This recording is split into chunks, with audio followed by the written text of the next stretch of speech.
Hello friends, आपल्या सर्वांची आवडती मालिका हळद रुसली कुंकू हसलं या मालिकेच्या आजच्या रविवार 25 जानेवारीच्या एपिसोडमध्ये आपण पाहू की या मालिकेत आता पुढे काय घडणार आहे.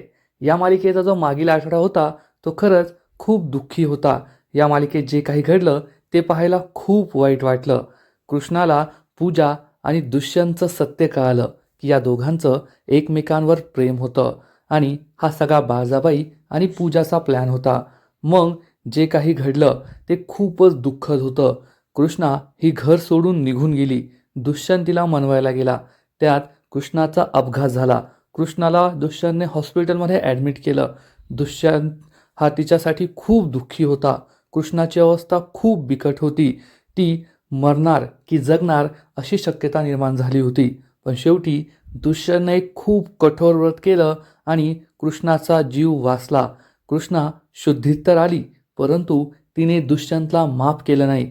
दुष्यंतने कृष्णाला समजावण्याचा खूप प्रयत्न केला, तिची माफी मागितली, पण कृष्णासाठी फक्त पूजा महत्त्वाची झाली आणि दुष्यंतला तिने खरंच वाऱ्यावर सोडून दिलं. त्यामुळे दुष्यंतचं हे जे रूप होतं, तो जो दुःखी झाला, रडत होता, कृष्णासाठी असहाय झाला होता, हे सगळं पाहायला खूपच वाईट वाटलं. आणि मग शेवटी कृष्णाने खूप मोठा निर्णय घेतला. डिस्चार्ज मिळाल्यानंतर ती दुष्यंतच्या घरी न जाता आपल्या माहेरी निघून गेली, भक्तीकडे निघून गेली आणि दुष्यंत हा एकटाच पडलाय. पण आता आढळरावांनी दुष्यंतला कानमंत्र दिलाय, त्यामुळे ही मालिका पाहायला खूप मजा येणार आहे. आणि या मालिकेचे जे पुढील एपिसोड असणार आहे ते खूप भारी आणि इंटरेस्टिंग असणार आहे. मग नेमकं असं घडणार तरी काय? तर फ्रेंड्स, सोमवारच्या एपिसोडपासून आपण पाहू की आढळरावांनी दुष्यंतला जो कानमंत्र दिलाय की तू कृष्णासाठी काय केलंय, काही स्पेशल केलंय का, तिच्या आयुष्यात डोकावून पाहिलंय का, कृष्णाला काय आवडतं काय आवडत नाही हे सगळं कधी तू विचार केलाय का, आणि तसं काही वागण्याचा प्रयत्न केलाय का. आणि दुष्यंतला हे समजलंय की जर कृष्णाला मनवायचं असेल, तिचा गैरसमज दूर करायचा असेल, तर आपल्याला कृष्णासारखं जगावं लागेल, तिच्याकडे जावं लागेल, तिच्यासारखं आयुष्य जगावं लागणार. ती जे काम करते, तिला जी कामं आवडतात ती कामं करावी लागतील. आणि दुष्यंत हा चक्क रांगडा गडी बनणारे शेतकरी बनणारे. पुढील एपिसोडमध्ये आपण पाहू की जेव्हा कृष्णा, बंब्या, भक्ती हे शेतामध्ये खुरपणी करत असतील, गाईला चारा तयार करत असतील, गाईसाठी चारा घेत असतील, त्याच वेळेस तेथे दुष्यंत पोहोचणार. आणि दुष्यंत हा आपल्या नेहमीच्या jeans pant T shirt jacket या अवतारात नसेल, तर चक्क एखाद्या शेतकऱ्यासारखा, शेतामध्ये जे मजूर काम करतात त्यांच्यासारखा त्याने एक अटायर घेतलेला असेल. अंगावर बंडी असेल, नंतर धोतर नेसलेलं असेल, डोक्यावर तो गमछा गुंडाळलेला असेल आणि त्याने चक्क स्वतःचं तोंडसुद्धा लपवलेलं असेल की कृष्णाला कळू नये मी येथे आलो आहे. सगळेजण शेतात खुरपणी करत असतील आणि त्याचेच दुष्यंत तेथे पोहोचणार. कृष्णाही खुरपणी करत असेल, बंब्या, भक्ती सगळे तेथे असतील आणि दुष्यंत हा जाणून बुजून कृष्णाच्या जवळ येईल. आधी तर कृष्णाला वाटेल की आहे कोणीतरी, पण त्यानंतर दुष्यंत हा जाणून बुजून कृष्णाच्या जवळ जाण्याचा प्रयत्न करणार, कृष्णाला स्पर्श करण्याचा प्रयत्न करणार. कृष्णा ही इग्नोर करेल, परंतु त्यानंतर दुष्यंत हा तिच्या खूप जवळ येण्याचा प्रयत्न करेल. तेव्हा मात्र कृष्णाला खूप राग येईल आणि कृष्णा ही चक्क दुष्यंतला हे खुरपं दाखवणार. तुझ्यात तर तुझी हिंमत कशी झाली मला स्पर्श करण्याची, नुसती लगट करतोय नालायक कुठला. आणि तेवढ्यात दुष्यंतच्या चेहऱ्यावरचा हा कपडा बाजूला होणार आणि हा माणूस दुसरा तिसरा कोणी नाहीये तर चक्क दुष्यंत सरकार आहेत. हे पाहून कृष्णाच्या पायाखालची जमीनच सरकेल. कृष्णा ही दुष्यंतला विचारणार, दुष्यंत सरकार तुम्ही इथे काय करताय आणि ही खुरपणीची कामं का करताय. तेव्हा दुष्यंत कृष्णाला समजावून सांगेल, कृष्णा मला कळलंय की जर तुझं मन जिंकायचं असेल, तुझ्या मनात जो गैरसमज निर्माण झालाय ना तो दूर करायचा असेल, तर मला तुझ्यासारखं जगावं लागणार आहे. तुला जी कामं आवडतात ती कामं करावी लागतील. तेव्हा तुझा गैरसमज दूर होईल आणि तुला कळेल की माझं तुझ्यावर किती प्रेम आहे आणि तू जो विचार करते ना तो किती चुकीचा आहे. परंतु कृष्णा ही काही एवढ्यात मानणारी नाहीये. कृष्णा ही उलट दुष्यंतला समजवण्याचा प्रयत्न करेल, दुष्यंत सरकार गैरसमज माझा नाही झालाय, गैरसमज तुमचा झालाय की तुमचं माझ्यावर प्रेम आहे. आपण दोघे इतक्या दिवस एकत्र राहिलो म्हणून तुम्हाला असं वाटतंय, पण तुमच्या प्रेमावर खरा हक्क हा पूजाचा आहे. पूजा आणि तुमचं एकमेकांवर प्रेम होतं. तुम्ही दोघे एकमेकांना साजेसे आहात. तुम्ही हे कितीही शेतकऱ्यासारखं धोतर नेसलं, बंडी घातली, खुरपणी करण्याचा प्रयत्न केला, परंतु हे तुमचं काम नाहीये. तुम्हाला ते जमणारही नाही आणि तुम्हाला ते आवडत पण नाही. तुम्हाला ऑफिसात बसणं, ते लॅपटॉप वापरणं, विदेशात जाणं, प्रोजेक्ट करणं हेच आवडतं आणि पूजाला सुद्धा तेच आवडतं. म्हणजे तुम्ही दोघे एकमेकांना साजेसे आहात आणि तुमच्या दोघांचं एकमेकांवर प्रेम होतं. तुम्ही एकमेकांशी लग्न करायला हवं. तुम्ही आयुष्याचे खरे जोडीदार आहात, आपण दोघे नाही. कारण आपल्या दोघांमध्ये जमीन आसमानाचा फरक आहे. असं एक दिवस शेतात काम करणं, भर उन्हात खुरपणी करणं हे वेगळं आणि कायम हे काम करणं वेगळं. मी लहानपणापासून हेच करत आली आहे, पण आज तुमचा पहिला दिवस आहे आणि तुम्हाला हे काम जमणार नाही. आणि दुष्यंत हे चॅलेंज स्वीकारणार. दुष्यंत कृष्णाला म्हणेल, कृष्णा मला मान्य आहे, हे काम मी कधीच केलं नाही आहे. मी वेगळी कामं करत आलो आहे, परंतु आजपर्यंत केलं नाही. म्हणजे यापुढे जमणार नाही किंवा मला आवडत नाही असा होत नाही. तुझ्यामुळे मला हे कामसुद्धा आवडायला लागलं आहे आणि तुझ्यासाठी मी नक्कीच हे कामसुद्धा यशस्वीरित्या करणार. कृष्णाला समजेल की दुष्यंत आपलं काही ऐकायला तयार नाही आहे आणि कृष्णा त्याला म्हणणार, ठीक आहे, तुम्हाला काय करायचं ते करा, परंतु हे सगळं केल्याने मला काहीच फरक पडत नाही आणि मी परत तुमच्या घरी किंवा तुमच्या आयुष्यातील असा जर तुमचा गैरसमज असेल ना, तर तो तसाच राहू द्या, कारण मी परत येणार नाहीये. असं म्हणून कृष्णा पुन्हा तिची खुरपणी करू लागेल. दुष्यंत एखाद्या चॅलेंजसारखं हे ॲक्सेप्ट करणार. त्याला आढळरावांचे बोल आठवतील की वेळ लागणार आहे. कृष्णा एवढ्या लवकर मानणार नाही, परंतु तुला प्रयत्न करत राहावे लागतील, हार मानायची नाही. आणि दुष्यंत आपले प्रयत्न सुरूच ठेवेल. तो गवताची पेंडी बांधण्याचा प्रयत्न करेल, पण त्यावेळेस त्याच्या बोटाला लागणार आणि बोटातून रक्त येऊ लागेल आणि बोटाला लागल्यानंतर दुष्यंत जोरात ओरडणार आणि त्याचा आवाज ऐकून कृष्णा त्याच्याकडे धावत जाईल आणि दुष्यंतच्या बोटाला जखम झाली आहे हे पाहून ती त्याच्यावरच चिडणार. तुम्हाला सांगितलं होतं ना, हे काम तुम्हाला जमणार नाही, मग तुम्ही हे का करताय? दुष्यंत सरकार, समजून घेण्याचा प्रयत्न करा. हे काम तुमचं नाही आहे, तुम्हाला नाही जमणार, तुम्ही हे नाही करू शकत, तुम्ही आत्ताच्या आत्ता घरी परत जा. परंतु दुष्यंत यासाठी तयार होणार नाही आणि तो म्हणेल, तुलाच मी घेऊन घरी परत जाणार. तोपर्यंत मी त्या घरात पाऊलसुद्धा ठेवणार नाही. माझी कृष्णाच तेथे नाही तर मी सुद्धा त्या घरात जाऊन काय करणार? जर तू येत असशील तरच मी तेथे जाईल. कृष्णा आणखीनच चिडेल. ती जाऊ लागेल तर दुष्यंत तिचा हात आपल्या डोक्यावर ठेवणार आणि तिला शपथ देणार, घे माझी शपथ आणि खरं खरं सांग, तुझं माझ्यावर प्रेम नाही आहे का? तुला माझ्याबरोबर संसार करायचा नाही आहे का? तुला माझ्याबरोबर यायचं नाही आहे का? तुला माझी काळजी वाटत नाही का? आता माझ्या बोटाला थोडंसं लागलं तर तू धावत पळत आली. मग हे प्रेम नाही आहे तर दुसरं काय? कृष्णा खूप चिडेल आणि म्हणेल, हो दुष्यंत सरकार, माझं तुमच्यावर प्रेम आहे, मला तुमची काळजी वाटते, परंतु तुमच्यावर पहिला हक्क हा पूजाचा आहे आणि मी माझ्या बहिणीचा हक्क नाही हिरावून घेऊ शकत. दुष्यंत तिला समजवण्याचा प्रयत्न करेल, तुझा हा गैरसमज आहे. आमच्या दोघांचं एकमेकांवर प्रेम होतं, तो भूतकाळ झालाय, पण आता माझं फक्त तुझ्यावर प्रेम आहे आणि मला तुझ्याबरोबरच माझं संपूर्ण आयुष्य घालवायचं आहे. मी तुझ्याशिवाय दुसऱ्या कोणाचाही विचार करू शकत नाही. आणि मग कृष्णाची पुन्हा एकदा तीच कॅसेट सुरू होईल की दुष्यंत सरकार, प्रेम असं पुसून नाही टाकता येत. पूजावर तुमचं पहिलं प्रेम होतं आणि पहिलं प्रेम हे कधीच विसरता येत नाही. त्यामुळे पूजा आणि तुम्ही एकत्र संसार करा, एकमेकाशी लग्न करा आणि सुखाने राहा. माझा तुमच्या आयुष्यातली साथ फक्त एवढीच होती असं समजा. पण दुष्यंतला हे पटणार नाही आणि दुष्यंत कृष्णाला चॅलेंज देणार की मी तुला घेतल्याशिवाय माझ्या घरी परत जाणार नाही आणि माझं फक्त तुझ्यावरच प्रेम आहे आणि संसार फक्त आपल्या दोघांचाच होणार. माझा आणि पूजाचा संसार कधी होऊ शकत नाही, मी तिच्याशी कधीही लग्न करू शकत नाही. त्यामुळे कृष्णा खूप चिडेल आणि आपली गवताची पेढी घेऊन तेथून निघून जाईल. आणि हा सगळा प्लॅन दुष्यंत, बंब्या आणि भक्ती या तिघांनी मिळून बनवलेला असेल. तेव्हा या तिघांची पुन्हा एकदा मीटिंग होणार. दुष्यंत विचारेल, कृष्णा तर ऐकायला तयार नाहीये, आता काय करायचं? तेव्हा भक्ती त्याला समजावून सांगेल, दाजी, कृष्णा काय एवढ्या लवकर ऐकणारी नाहीये, खूप हट्टी आहे ती आणि तिला मनवायचं असेल तर तुम्हाला आणखीन प्रयत्न करावे लागतील. असं एका दिवसाने काही होणार नाही, एक प्रयत्न करून काही होणार नाही. दुष्यंत विचारणार, मग आता करायचं तरी काय? तर कृष्णा त्याला सांगेल, आता तर फक्त तुम्ही खुरपणी केली आहे, अजून शेतातील खूप कामं बाकी आहेत. त्यानंतर स्वाती गाईचं दूध काढणं बाकी आहे, दूध घालायला जाणं बाकी आहे, मग गावातील अनेक कामं करणं बाकी आहे. त्यासाठी तुम्ही तुमच्या बंगल्यावर वाड्यावर नाही राहू शकत, तुम्हाला आमच्या घरी येऊन राहावं लागेल.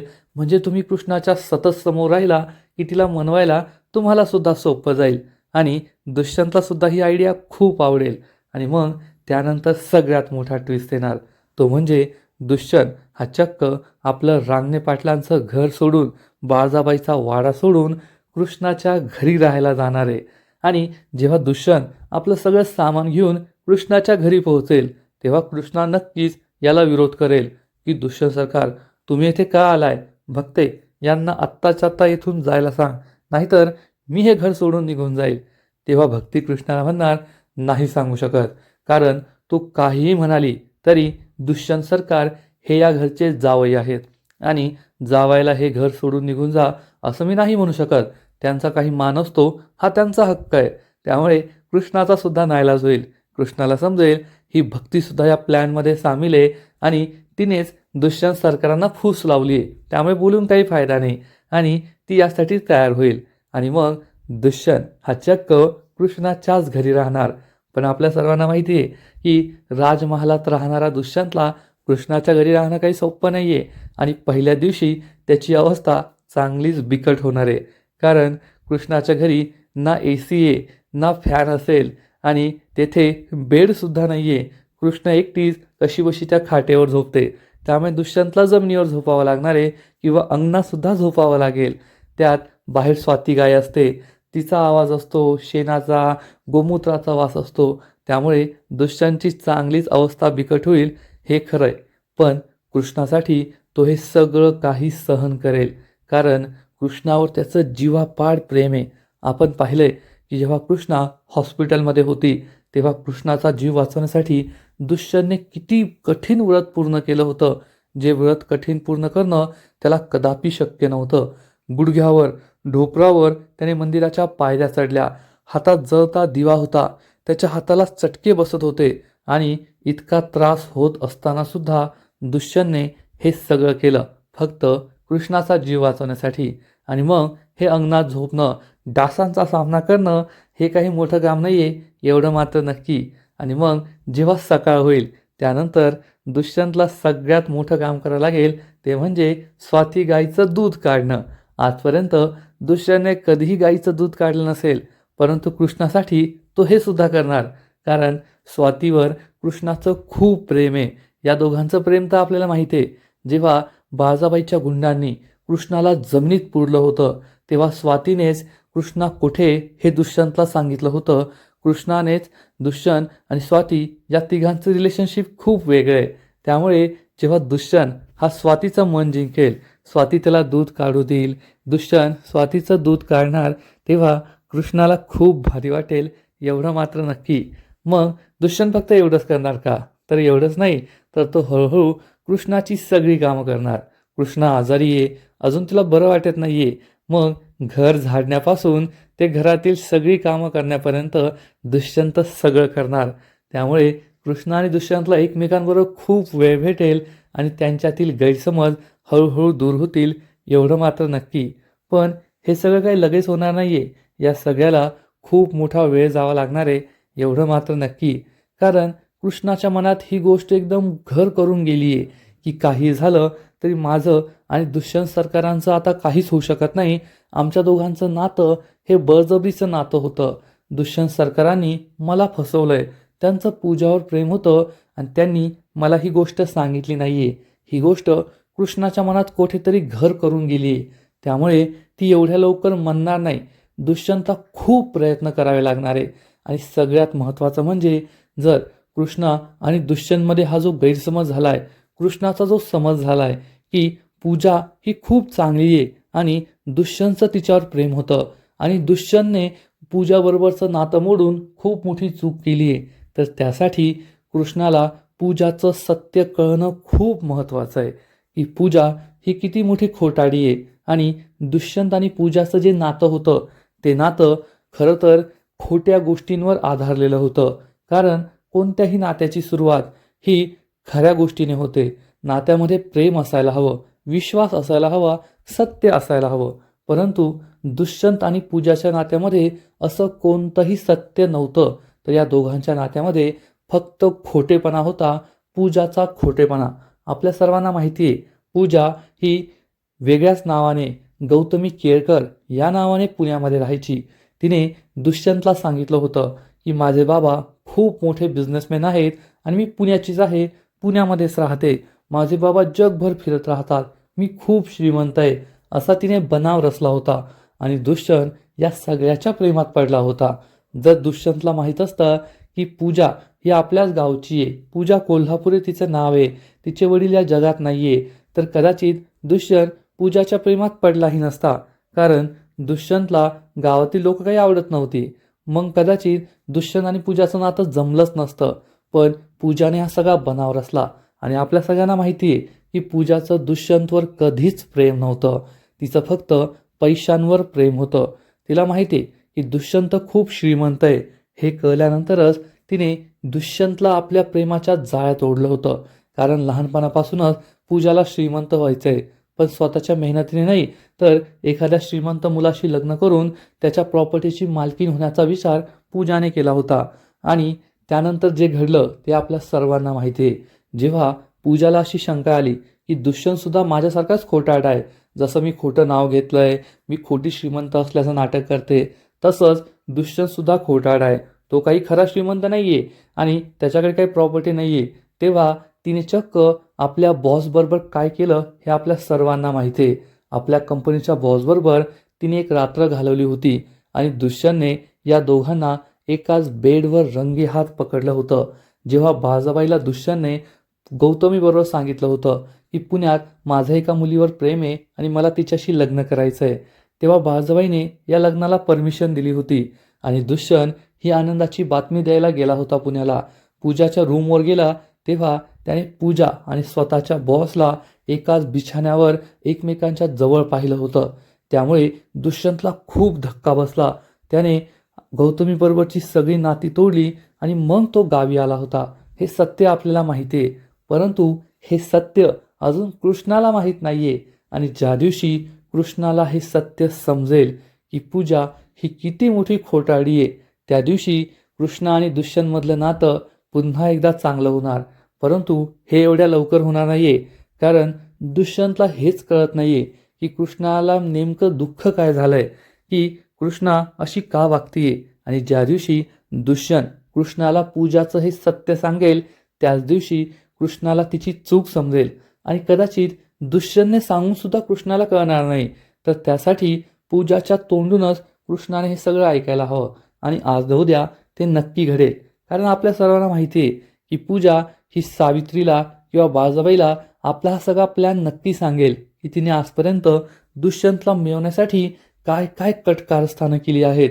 गौतमी केळकर नावाचा बनाव असो किंवा मग बॉस बरोबर मजा मारणं असो, फक्त पैशांसाठी दुष्यंतला फसवणं असो. आणि जेव्हा कृष्णाला समजेल की आपल्या बहिणीचं खरं रूप काय, ही पूजा किती स्वार्थी निर्लज्ज मुलगी आहे, त्याच दिवशी कृष्णाला दुष्यंतची किंमत कळेल, दुष्यंतच्या प्रेमाची किंमत कळेल. दुष्यंतने नाही आपल्याला फसवलंय, तर आपल्या लाडक्या बहिणीने पूजाने दुष्यंतला फसवलंय हे कृष्णाच्या लक्षात येईल. आणि मग कुठे तिच्या डोक्यात प्रकाश पडेल एवढं मात्र नक्की. आणि मग त्यानंतर पूजाला कृष्णा चांगलाच धडा शिकवणार. कारण या पूजामुळेच कृष्णा आणि दुष्यंतच्या आयुष्यात खूप मोठं दुःख आलंय आणि कृष्णाने दुष्यंतला खूप दुखवलंय.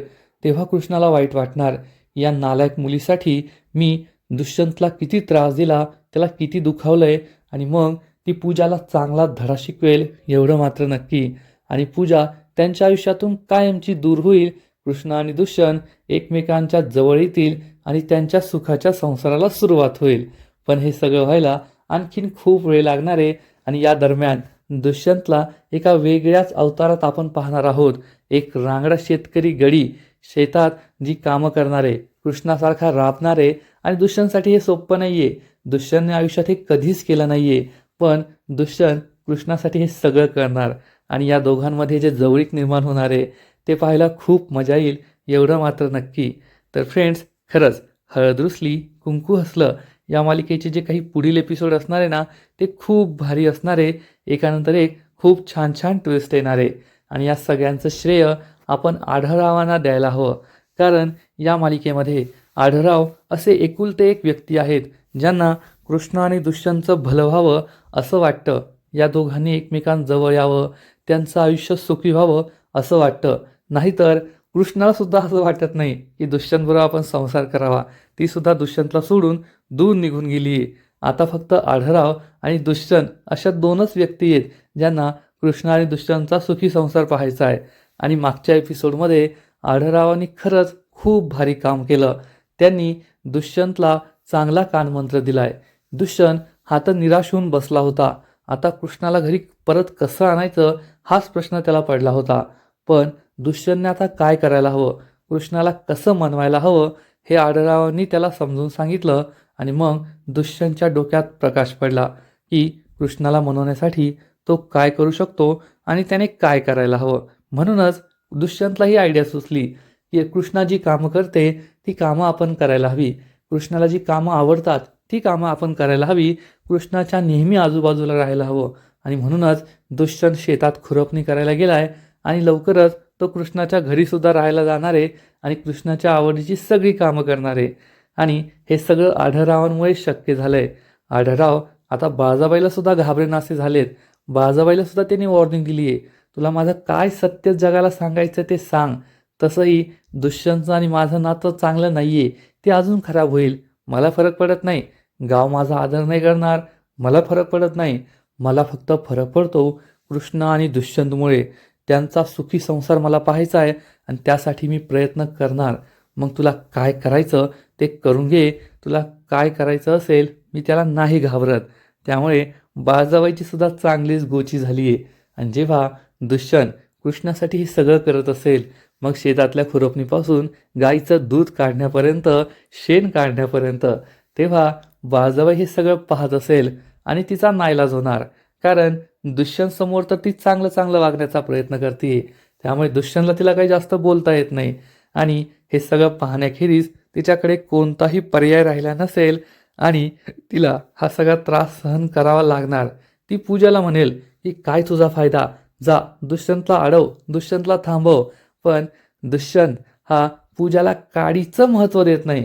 हे आपण याआधी सुद्धा पाहिलंय की जेव्हा दुष्यंत हा कृष्णासाठी व्रत करत होता तेव्हा पूजा तेथे आली, दुष्यंतला थांबवण्याचा प्रयत्न केला. पण दुष्यंतने तिच्याकडे ढुंकणही पाहिलं नाही, तिच्या एकाही प्रश्नाचं उत्तर सुद्धा दिलं नाही. आणि जेव्हा पूजा ही दुष्यंतला म्हणेल तू हे काय करतोय, तू ही कामं का करतोय, तेव्हा दुष्यंत तिला पूर्णपणे इग्नोर करणार आणि तिच्याकडे दुर्लक्ष करणार, तिच्याकडे लक्षही देणार नाही. यावरून पूजाला तिची लायकी समजेल की आता दुष्यंतचं आपल्यावर काडीचंही प्रेम राहिलेलं नाहीये आणि तो कृष्णाच्या प्रेमात पूर्णपणे वेडा झालाय. त्यामुळे पूजाचा राग आणखीनच वाढेल, एवढं मात्र नक्की. पण दुष्यंत तिला काही भीक घालणार नाही. तर फ्रेंड्स, तुम्हाला सुद्धा हे सगळं पाहायला मजा येईल ना, जेव्हा दुष्यंत हा शेतातील कामं करणार.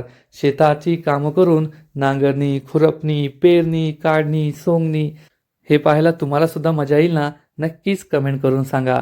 आता तुम्हाला काय वाटतं, कृष्ण आणि दुष्यंत कधी एकत्र येतील तेही सांगा. आणि हळद रुसली कुंकू हसलं या मालिकेचे असेच नवीन नवीन अपडेट्स सर्वात आधी जाणून घेण्यासाठी व्हिडिओला लाईक करा, शेअर करा, चॅनलला सबस्क्राईब करून बेल आयकॉनवर क्लिक करा. म्हणजे या मालिकेचे नवीन नवीन एपिसोड तुम्हाला सर्वात आधी पाहायला मिळतील. खूप खूप खूप धन्यवाद.